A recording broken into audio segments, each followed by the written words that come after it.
Brian Bailey. This is unfortunately the last ALLVETS of the year. Look forward to seeing you all next year, with hopefully under better circumstances. Before I introduce our speaker this evening, I just have a few upcoming announcements for programs from the York County History Center. South Central Pennsylvania Genealogical Society will be having their next meeting on Sunday, November 1st. Gene Hess from Lancaster Mennonite Historical Society will be presenting on the topic Using Oral History in Genealogical Research. There is limited seating available if you wanted to come in person, but you can also check out our website or facebook.com, and you'll be able to watch a live stream of the presentation. That starts at 2:30.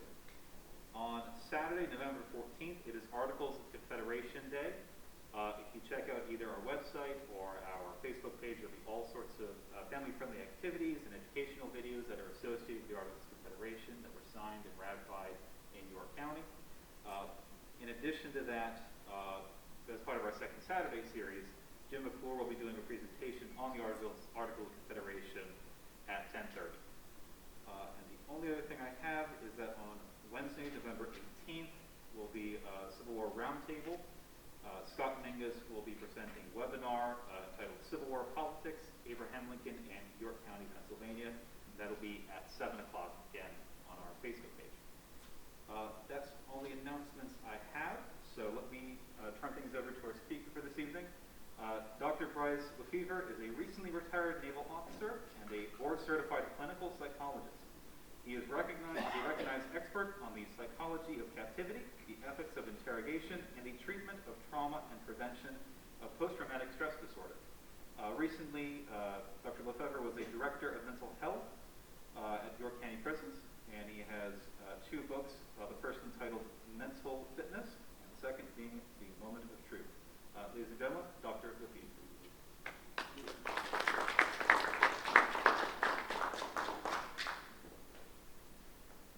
Appreciate that very much. Now I don't have to go through the slideshow.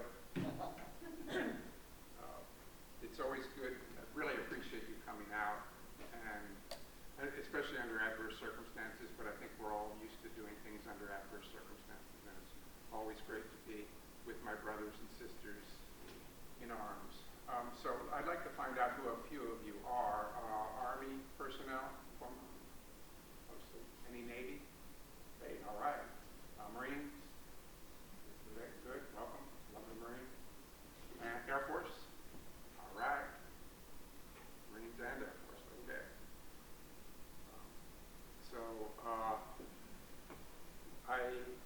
How about any of you from the York area originally? Okay. Dover. Okay, wow. Dover good enough? Yeah, good enough for me.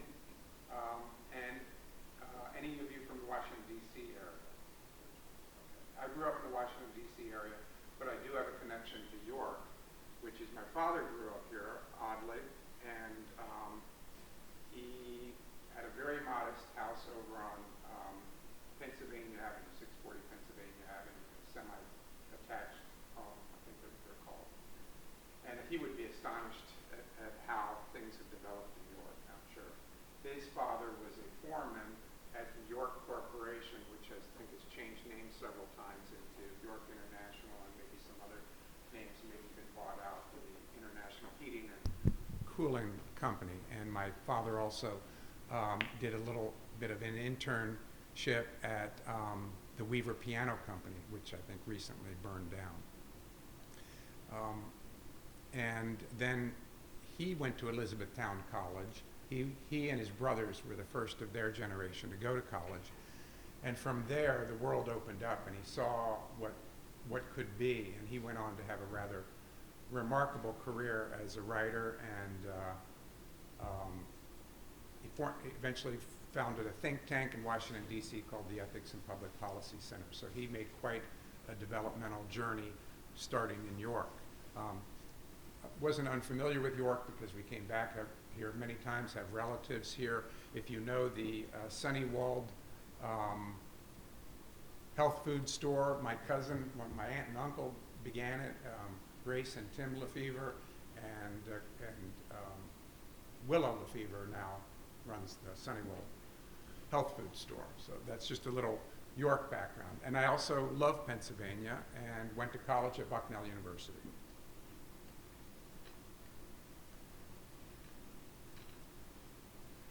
Well, let me just start with the mission. Developing my own development, obviously we all start from scratch as babies and we have to either become something or not. And many people start in the lap of luxury and don't get very far, and many people start in very meager circumstances and go very far. So that's one of my inspiring messages in my own life, is that we can all choose our way into greater and greater health and greater success. So it started off, I looked at the job and being a psychologist. I wanted to be a psychologist early on because, like many people, I thought I would be good at it, but I also had some problems. I was a very poor student in school, and one day my standardized test scores shot up, and my parents thought, you know, you're an underachiever, and they put all this pressure on me, and I was just a miserable student until right up until I graduated from high school. I think I was at the bottom of my high school class, and I'll show you in a second. I went to a very good high school, and I was lucky to get into Bucknell University. But I turned it around at Bucknell, and that, among other things, has made the biggest difference in my life, because that enabled me to go on and become a psychologist, and something where I thought I could help other people develop and change and grow. So I'm going to tell you about what happened prior to the Navy. I have a little pointer here. I went to Georgetown Preparatory School in Rockville, Maryland, where two of our Supreme Court justices, sitting Supreme Court justices, are also graduated. And then I went to Bucknell University, which was a wonderful experience. I really enjoyed college there. It's just a beautiful campus in Lewisburg, Pennsylvania, if you've ever seen it. I got my master's and PhD at the University of Illinois at Chicago, and I also loved Chicago. It's a wonderful city. After the Navy, and I have a little bit of perspective, and probably you all do too, which is you review your time in the military and you don't really have perspective on it right away. And I didn't have perspective on it right away. When I first retired, and you know, your interest said recently retired, it was 2014, so I don't know if that's recent or not. But I thought, I wonder if that was the right career choice for me. And as it turns out, having these other jobs, it definitely was the right career choice, because being a civilian is quite different, and it's in many ways more difficult because the people aren't really held as accountable, and the discipline and the chain of command is not followed particularly well in many organizations. And where those breakdowns occur, then personnel breakdown occurs also. So I had a job initially at a drug and alcohol rehab in Wrightsville, Pennsylvania, called Brightwater Landing. It's since changed its name. Left there because of an ethical problem they presented me. And then I took a job as director of mental health at York County Prison, which was really interesting work, working with inmates and seeing how, one set of the population can go one way and one can diverge and go in a very different direction, and all through their own choices. And then I took a job doing business consulting for a year with a group in Lancaster, Pennsylvania, and that was okay. I don't think it was my strong suit, but I enjoyed it, and I learned a lot about businesses and how they're constructed. And now I'm doing telepsychology from home. Perfect timing. Went after the job this spring, and now I can stay home during the pandemic and go into nursing and long-term care facilities and talk to very nice people who are struggling in one form or another. And that's what I pretty much do full-time now, and I have a small private practice. I started off sort of auspiciously by, this was my commissioning ceremony. I was grew up in Chevy Chase, Maryland, and this is Admiral Zumwalt, commissioning me in 1987 on September 10th. And Zumwalt was a colleague of my father at that time, and so we asked him to do it, and he said sure, and he wore that fabulous uniform with all those stripes and all those medals, and he told a funny story. He said when he was Chief of Naval Operations, he promoted the first woman to Admiral. I think it was Grace Hopper, the computer expert. And there was a photograph of him kissing, when he promoted her, kissing her on the cheek. And one of his Admiral friends wrote him and said, bet that's the first time an Admiral's kissed another Admiral. And he wrote back, you don't get to be Admiral unless you've kissed a lot of other Admirals. So I went to OIS, knife and fork school. Everybody was nice to me because when I was commissioned as an 03, which was great. You know, I got credit for being in graduate school. And so I started off with a little more salary and a little more rank, and they didn't yell at me and they weren't mean to me. It wasn't exactly like boot camp, but I did learn to march, and I learned a lot about the protocol and the tradition of being in the military. It was 6 weeks at that time, and I enjoyed Newport very much. Did my internship at Bethesda Naval Hospital, a long, arduous year of seeing patients. And at the time, when I joined the Navy, I thought, well, this is great, because what I originally wanted to do was be a college professor. And I thought, well, you know, I could just try to go be a junior college professor somewhere, but I wouldn't really have lived, and I wouldn't really have very many experiences. So I wanted to rack up a few experiences to bore my students with later when I lectured. And so at the time I joined the Navy, and this wonderful internship, a tremendous education, and they brought in experts from all over America to help train us. And the pay for that internship was about 3 times the pay of most civilian internships. So it worked out all the way around, and I really enjoyed that year. But what I wanted to do was be a psychologist, and the payback for that internship was only 2 years at the time. And I thought, I didn't have my PhD.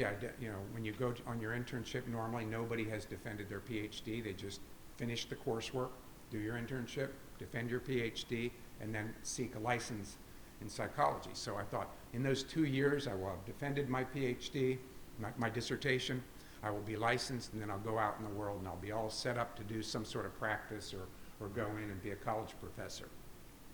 So I wanted to be a psychologist. When I was at OIS, over there I am pretending to shoot some sort of thing, pretending I'm a real naval officer, a psychologist captain by the name of Bob McCullough visited us and gave us a talk, and he said what a great thing it was to be a Navy psychologist, and he started talking about the mission of the Navy. Now, it's not my opinion, but it was his opinion that we only needed the Navy and the Marine Corps. We didn't need the Air Force or the Army, because the Navy had the Marines to be on the ground, and we had aviation, and we had ships, and we had submarines, and we could do it all. It's clearly not true. We can't do it all, but you know, he was pretty zealous about it. And he started talking about the mission of the Navy, and I thought, what the heck? What are you talking about? The mission of the Navy? I'm not interested in the mission of the Navy. I want to be a psychologist.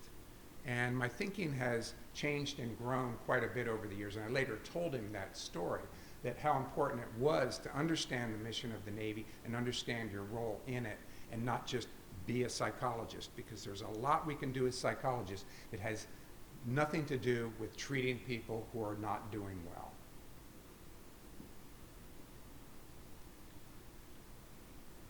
So the mission of the Navy, mission of mental health in the Navy. So this is Aristotle's definition of happiness. And his definition is striving one's utmost under favorable conditions. And what that means is you work really hard, but the conditions you work under are favorable for your success. There's not a lot of obstacles when you're working hard. So it is incumbent upon leaders, if we're going to ask any subordinate, whether it's civilian or military, it's incumbent upon leaders to set up favorable conditions. If we're going to ask them to work hard, if we're going to ask people to do impossibly hard jobs, We need to set up the conditions where they can succeed.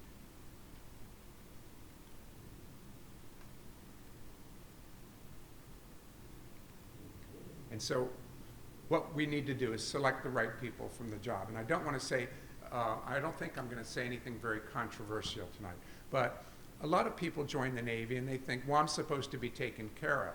And there are all these ideas about being taken care of, and it's promoted at the top. They say, we're going to take care of our sailors, we're going to take care of our airmen, we're going to take care of our soldiers.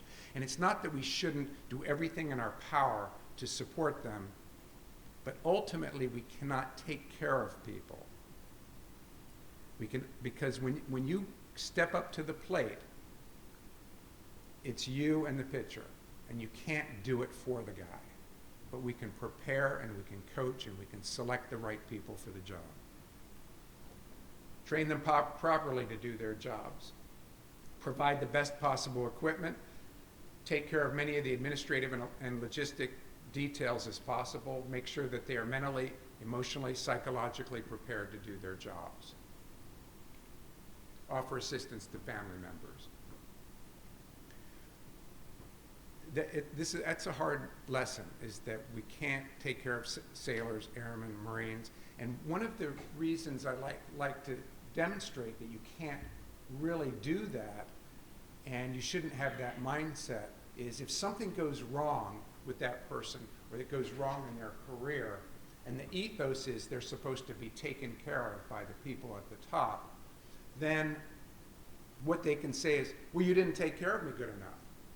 Your job was to take care of me, and if I crashed and burned, you didn't do a good enough job taking care of me. So ultimately, for each of us, in every one of our lives, we have to learn to take care of ourselves. It is the most basic and safest thing we can possibly do. Rather than wait for somebody to take care of us, we have to take care of ourselves. And we can prepare people to take care of themselves.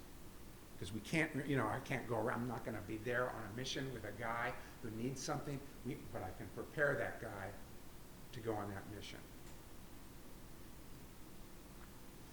Then I was assigned to the Naval Training Center in San Diego. I was assigned to NTC, not boot camp. Boot camp was the most significant tenet at the Naval Training Center. There were 42 commands, but mostly what I saw was unhappy recruits, people who were failing in boot camp. And life is like a series of steps and developmentally. And if boot camp were here, some people had only developed to here, and they couldn't take that last step, and they would hit this and they would fall off and not make it. Some people were right here. And so what I did was work really hard with those people to see if I could just get them over that last step. And if I could get them over that last step, I knew that that would be a measure of success that they would take with them the rest of their life. And it would set up other successes. But I had to decide, if you're not making it in boot camp, do we discharge you? How do we handle it? And what I saw, about 3,000 recruits during my time there. And approximately half said something about suicide. And so about 1,500 people said something like, hey doc, I'm suicidal. And then the chiefs, didn't want to lose their, or the drill instructors didn't want to lose their recruits, and the brass didn't want to lose their recruits because they wanted to keep their numbers up. And so there was this constant dialogue about, do you recommend discharge or not? And so the chiefs would come up to me and they'd go, they're lying to you. Or doesn't that make you mad? I said, I know they're lying to me. It doesn't make me mad at all. What they're doing is they're using a language that they think that I will understand that tells me that they're not making it. And if you think attrition is a bad thing, attrition is not a bad thing. Attrition means let's get the right people, the most qualified people to do the job. And if there are people who can't quite make it, because we're not a social organization set up to take care of people, those people should go do something that they're good at. And it's just a hard lesson, but that's the choice we have to make. The military is like the major leagues, and if you can't hit a fastball, I'm sorry, you should go do something else for a living. So, but there were lots of things we could do to help these guys out. For example, as you all probably know, the swim program in boot camp is jump in the deep end of the pool, and probably off a platform like that, and swim or not swim. So we were losing a lot of guys who couldn't swim. And so I went to the chiefs in charge of this program, and I said, let's put in the Red Cross safety swimming course, which starts off with them acclimating in the water, stick your head in the water and blow bubbles and stuff like that. And they went, you're treating them like children. And I said, that's how children learn to swim. And so I did make some headway there, but they had odd ideas in boot camp. I'm sure you experienced it, something where if you weren't keeping up, they would send you to something called POSMO, which stands for positive motivation. POSMO wasn't very positive. It was about an hour of straight PT, so-called being mashed, and I don't know what they learned from that, frankly, other than don't go to POSMO.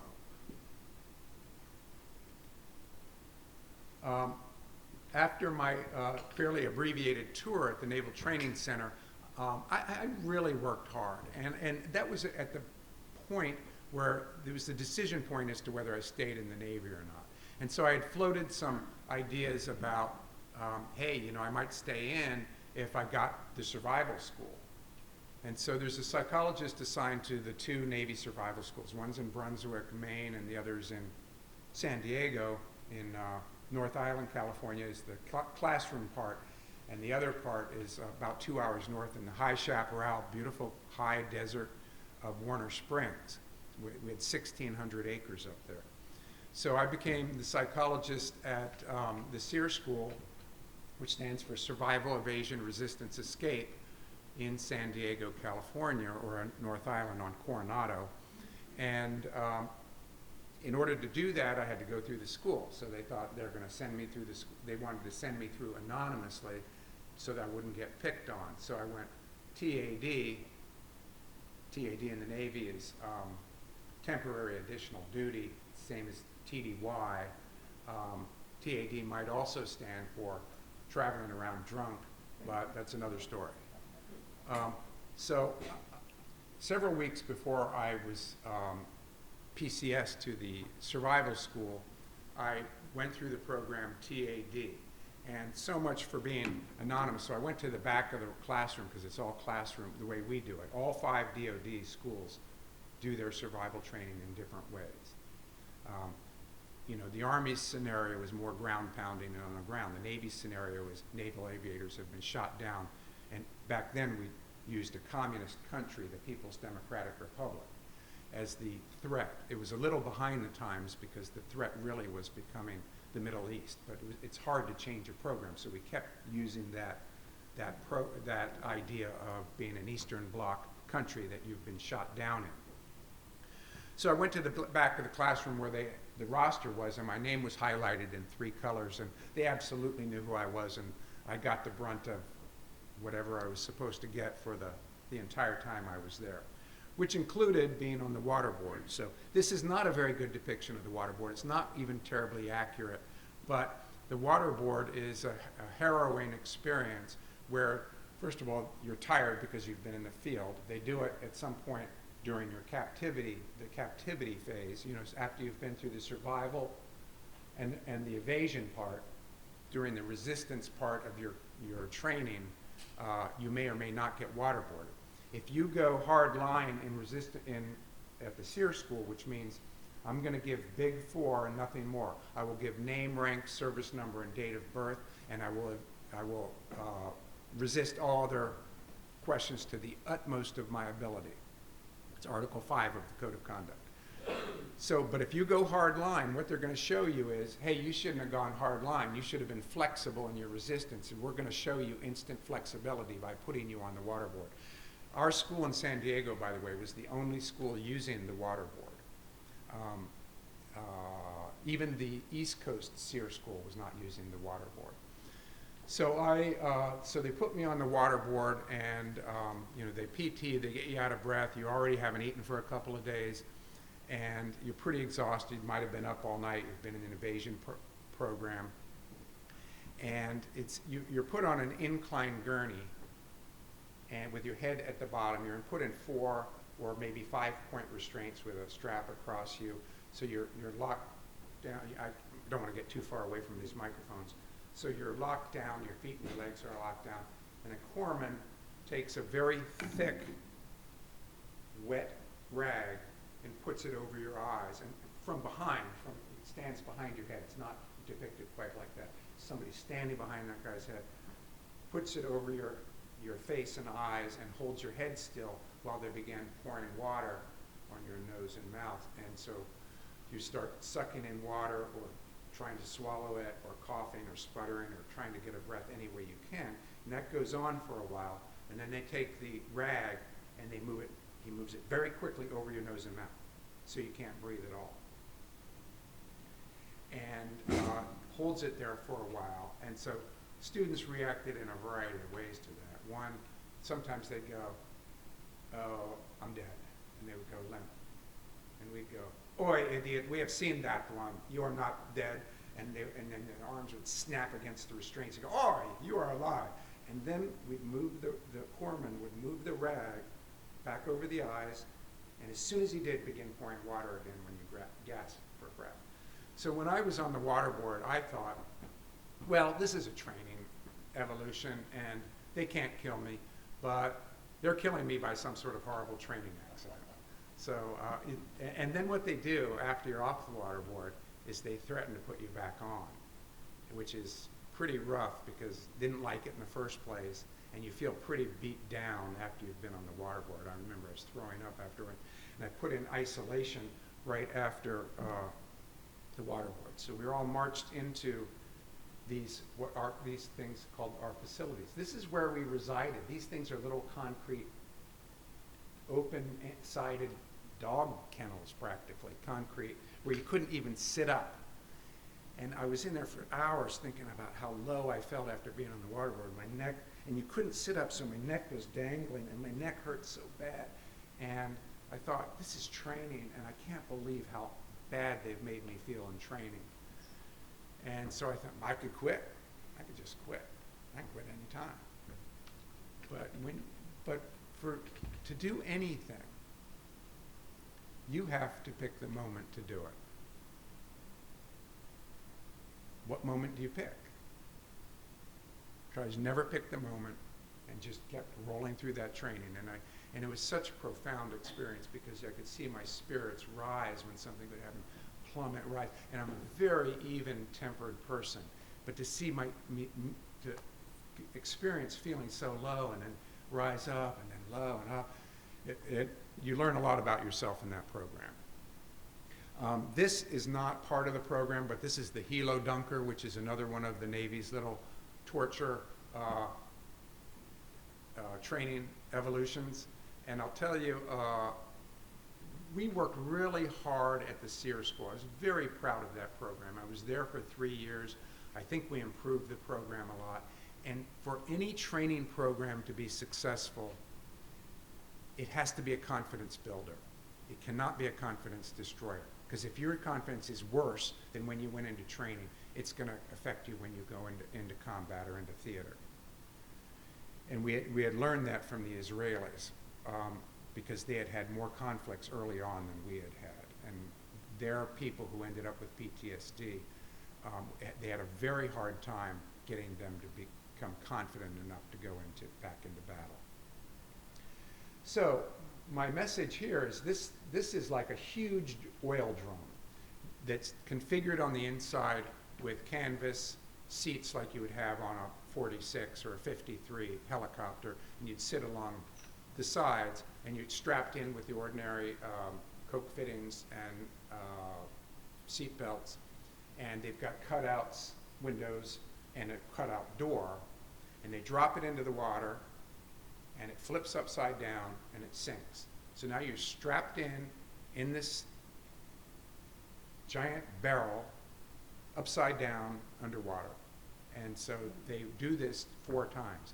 I had the privilege of doing it 5 times because I got out too soon the first time. They said, wait till all motion stops. Well, I'd never been in it before. I don't know, is it stopped or not? You know, I got out before the thing stopped. It actually does make a clunk, so you know it stops.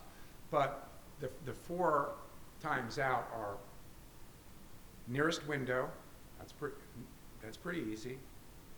go out the door. Then they make it a little harder.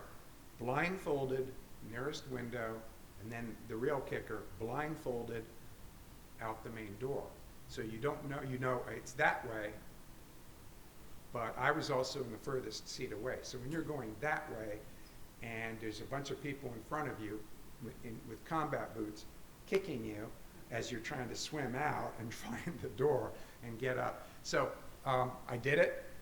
I wouldn't want to do it again, which is a bad sign, and I would not, and it did not build my confidence for getting out of a helicopter. Have flown in a bunch of helicopters over water. What it did do, which may have been the point of the training, was it did alert me and orient me to the thought that if this goes in the water, this is what I'm going to do. So I didn't have to make that up on the spot. I went, I'm going right through here if this thing hits the water. And of course, a helicopter does flip upside down when it hits the water because it's so top heavy with all that equipment on top. And so it turns over. So you're going to turn over, but you need to know how to get out and get up to the surface. And I did a tour at the Naval Medical Center, Portsmouth, Virginia. I was head of outpatient psychology. I'll get back to some other things I did during that time. I did a deployment, but it was a nice continuing to develop myself as a psychologist, and I supervised a bunch of interns and did a few other things that were interesting. Then I was assigned to the U.S. Naval Hospital Sigonella, Sicily for 2 years, and this is my daughter. I have a couple pictures of her. These are some of my favorite pictures. And who is that guy with all that dark hair? I don't know. But there we were. Among the things that I began to realize in the mission is that there are all kinds of ways to help out. This was before. I was in Sicily in 96 to 98, and aircraft carriers would come through the Mediterranean. Aircraft carriers at that time did not have psychologists assigned to them. So I made trips, 3 trips, but as carriers cross deck, one heading in, one heading out. And I would see patients who were stockpiled on one carrier, then I would go cross deck to the other carrier, and I did that 3 times. So I had 6 visits to aircraft carriers where they stockpiled patients. This was a huge savings of money for the Navy because medevacs were very, very expensive. And in mental health, if you medevac one person, you have to medevac 2 people because you medevac an escort. So I prevented all these medevacs during that time. After Sicily, I screened successfully and went to the Naval Special Warfare Development Group and was there for 4.5 years. The development group was working with a bunch of elite SEALs at Dam Neck, Virginia. I was the only psychologist there. I screened every SEAL going into that program. Every support person, every civilian had to be screened.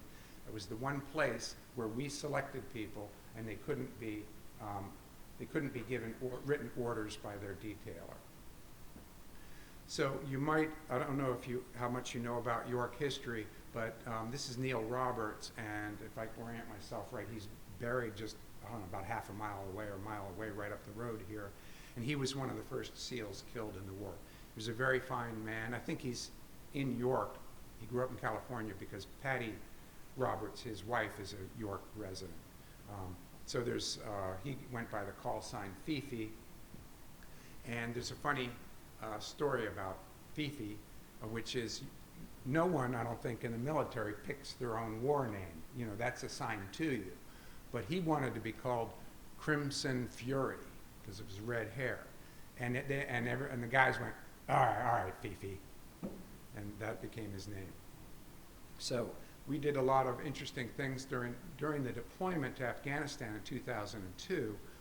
We delivered armored vehicles to Hamid Karzai, and I'm wearing the same shirt here that I wore there. It's held up pretty well. This is Pete Kent, Master Chief Pete Kent, who was guarding Hamid Karzai, and he was guarding him during the assassination attempt on Karzai. And so Pete got in trouble because he's he's hot dogging it, or he's pretending something because he's got his shirt off here and it's wrapped around his neck. If you look real close, there's blood coming down his hand and arm. Pete has just got shot in the head through the sunroof of the armored vehicle. We knew that those armored vehicles and the glass was bulletproof, but the sunroof was not bulletproof, and the assassin went and shot through the sunroof, and it grazed Pete. I was standing next to Pete's twin brother, Dave, in the talk when CNN, this is how we got the news, that some SEAL had been shot in the head during Karzai's assassination attempt. So Pete did good because, you know, he stayed conscious. He said it just felt like he got slugged really hard, and continued to work. But he got in a little bit of trouble for this. And this picture appeared in Time magazine, and one of the CNN anchor ladies, when it came over the wires, went, "Looking good." And so he had a hard time getting ribbed about that. Then I was assigned as head of the substance abuse rehabilitation program in Norfolk, Virginia. And this was a really satisfying tour, because what we did was we changed lives. We helped people get clean and sober. And again, looking for ways to help people. This was we had really 4 levels of the American Association of Addiction Medicine program, but the residential program, level 3, was kind of our bread and butter. And so we had captive audience there for 4 weeks getting sober. Mostly, generally was not a drug problem in the military because we had 0 tolerance. But I started you're not smoking in my smoking in my program, and I didn't ask permission to do it from the admiral. I just did it because if I had asked permission to do something so obviously good, I'd still be asking permission today, and it never would have happened. So I just did it. I gave them some warning, confiscated a lot of tobacco products, and gave them the opportunity, while they were getting clean and sober, while they had addictions counselors all the way around them, while they had cravings, gave them the opportunity to break that addiction. Did they all stay broken? No. But 1,500 people broke the addiction during that time in that program, and a lot of them stayed clean and free of cigarettes and tobacco afterwards, because I heard from a lot of them. And but of course, being addicted, you know, what comes out of an addict's mouth, it's like opposite day. Whatever they say is just the opposite is true. So I was in the head we classed people up every Monday. So it was Monday, it was a new class, and there was a young sailor in there, and I hear him going, "Quitting smoking's gonna kill me." And of course, you know, I'm thinking, yeah, but quitting smoking's gonna save you, you know, smoking's gonna kill you. So it was the opposite. But, you know, and then I would chide them. I would get in front of the entire group and I'd say, "Quitting smoking's hard. It's one of the hardest things you can do. But you're in the Department of Defense, and are there any Marines here?" And I go, "I do not want to hear from a Marine that this is too hard. I don't want to hear from anyone in the Department of Defense that it's too hard, because you're going to have to do some hard things, and this is practice doing something hard." And they'd kind of go, "Okay, I guess you're right." Then I was assigned to the USS Enterprise, which was a unique aircraft carrier. It wasn't Nimitz class. It had its own independent power plants, and it was one of a kind, and it was a wonderful tour. Had a lot of fun, and I want you to know that it looks like my career is all fun and games. It wasn't all fun and games, but I did enjoy it, and I do look back fondly on my career. After the Enterprise, I was assigned to the Theodore Roosevelt. It was in dry dock, so mostly I did clinical psychology stuff with sailors who needed it, and then I did, you know, other lectures and tried to help them develop. We did what was called a behavioral stand-down, which we reviewed all the bad behavior that a sailor can do, from suicide prevention, sexual assault, to addictions, and we grouped them all together in a way of addressing it through a program that I'll tell you about in a minute, which is called Mental Fitness. After that, I was assigned to Naval Special Warfare Group 4. This is where I retired from in 2014. Group 4 was SEAL-led, but it was mostly boat drivers, mobility guys who were our rank and file. We had cool boats like this, though, so. Let's see where we are in time. Okay, we're doing good on time. Retired in 2004, 14, excuse me. And by the way, my wife spent Saturday and Sunday putting this slideshow together, so she did a fabulous job. She's there at the back of the room, the beautiful Bryce Lefever. And you talk about teamwork and teammates. I have a teammate, and we have teamwork all the time, and it's just fabulous. And that's, if I had one message to give to people, it would be develop teamwork everywhere you go, because you don't do anything by yourself. So back to 1994, when I was at Portsmouth, I deployed on the USNS Comfort. Again, this is my daughter. This is the Comfort pulling out. That's probably my favorite military picture. I did get into Port-au-Prince, Haiti, which is a place you'd never want to go. It's one of the yuckiest places on earth. But I got to the cache. There's the Mobile Army Surgical Hospital, and then there's a more developed hospital called the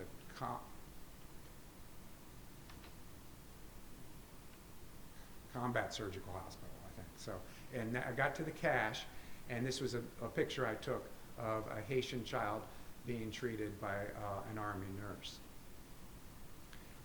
That projection of strength that the Navy does, and does effectively, I think was true with the Comfort, because when the Comfort showed up in Haiti, it meant we're willing to take casualties. And essentially there was no conflict. There was a soldier who committed suicide who I dealt with the debriefing of the sailors who took care of him. And on the way back we stopped at the Bahamas and we lost a sailor on a jet ski accident, and I dealt with that. But there was almost no conflict and almost no casualties.